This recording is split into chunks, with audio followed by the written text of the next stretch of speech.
जय श्री कृष्णा, जय श्री राधे राधे। सभी लोगों को मेरी तरफ से श्री राधे राधे। पता है, इंसानियत होना हर इंसान के लिए उसके बस की बात नहीं है। इंसानियत होने के लिए बहुत बड़ा दिल होना चाहिए, जो किसी के बस की बात नहीं है। शायद उसमें हम भी शामिल हैं, कुछ कम कुछ ज़्यादा हो सकते हैं सभी, मगर सब में इंसानियत होना बहुत बड़ी बात है। और कुछ लोगों में तो बिल्कुल भी नहीं होती है। मैंने शुरू से ही, जब मैं छोटी थी तो छोटे बच्चे बहुत ज़िद्दी होते हैं, बहुत ज़्यादा ज़िद्दी होते हैं। तो वो अपने माँ बाप को मना लेते हैं किसी भी तरह से कि हमें ये पेट पालना है, हमें ये जीव पालना है, हमें ये जंतु पालना है। और माँ बाप वो हमारी ज़रूरतों को समझते हैं, पूरा भी करते हैं, क्योंकि वो हमसे प्यार करते हैं। तो वो हमारी हर उस चीज़ से प्यार करते हैं जिससे हम प्यार करते हैं। तो हमने भी कई पेट पाले हैं। एक्सक्यूज़ मी, एक मिनट के लिए ना।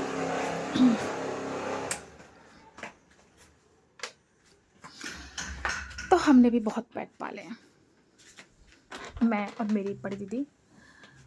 ज़्यादा डिफरेंस तो नहीं है एज में, मगर हाँ, बड़ी हैं तो बड़ी ही हैं।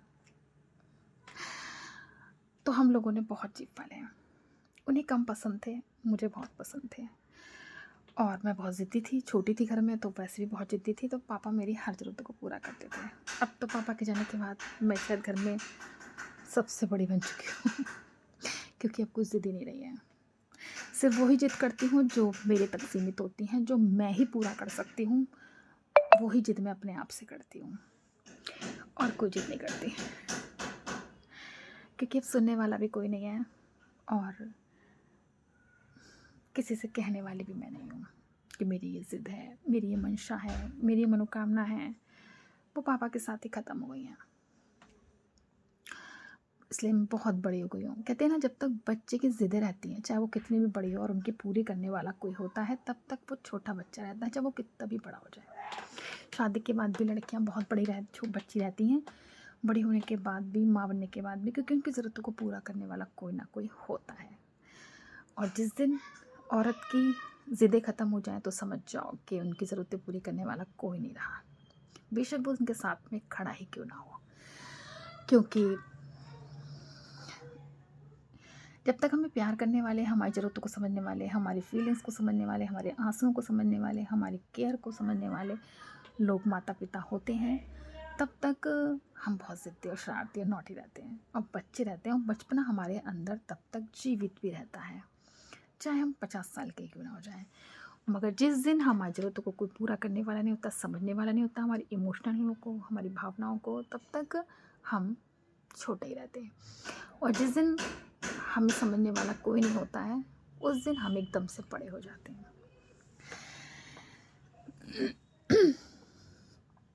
तो मैंने भी बहुत सारे पेट पाले हैं और डॉगीज़ बहुत पाले मैंने, मगर हमने कोई ऐसा नहीं पाला कि हम उसे ख़रीद के लाए हों तो हमने उसे पाला हो।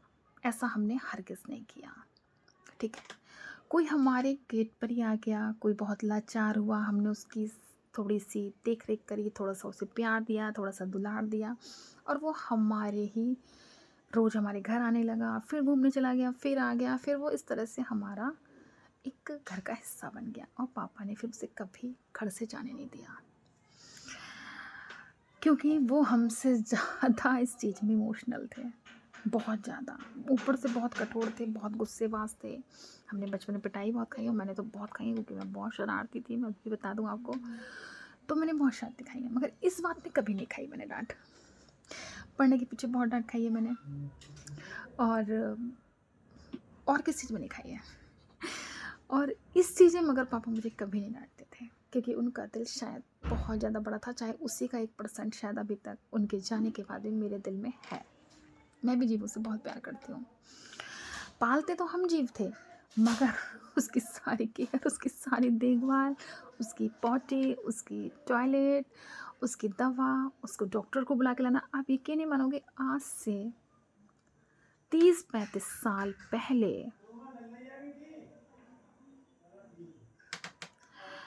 वो सरकारी डॉक्टरों को घर तक लेके आते थे।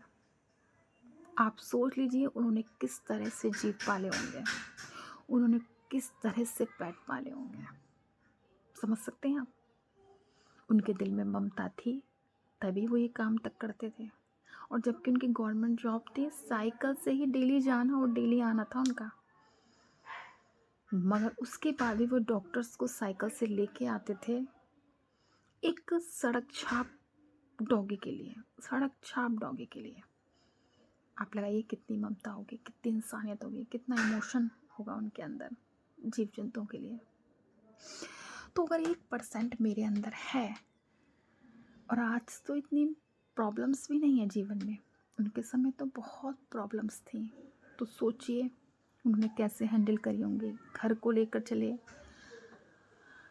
मम्मा शुरू से बीमार रहती थी क्योंकि भैया एक्सपायर हो गया था बचपन में ही, 5 साल का था। तो आप ये लगाइए, उसके बाद भी मैं बेटी हो गई, बेटे की आस से। तो उसके बाद गवर्नमेंट जॉब करने जाना, और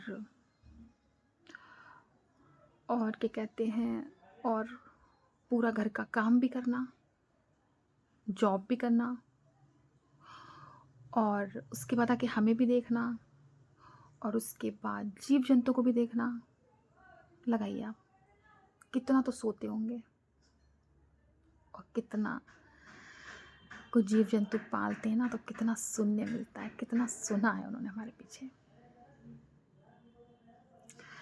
तो भैया इतना तो माँ बाप ही कर पाते हैं। इसलिए जिनके पास माँ बाप है ना, अपने आप को सबसे ज़्यादा लकी माना करो।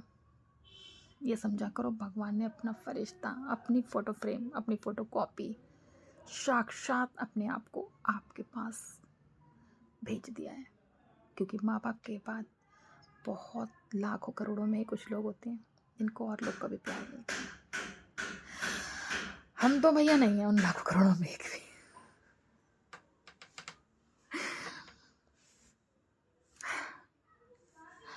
अगली बार पार्ट नंबर 2 में।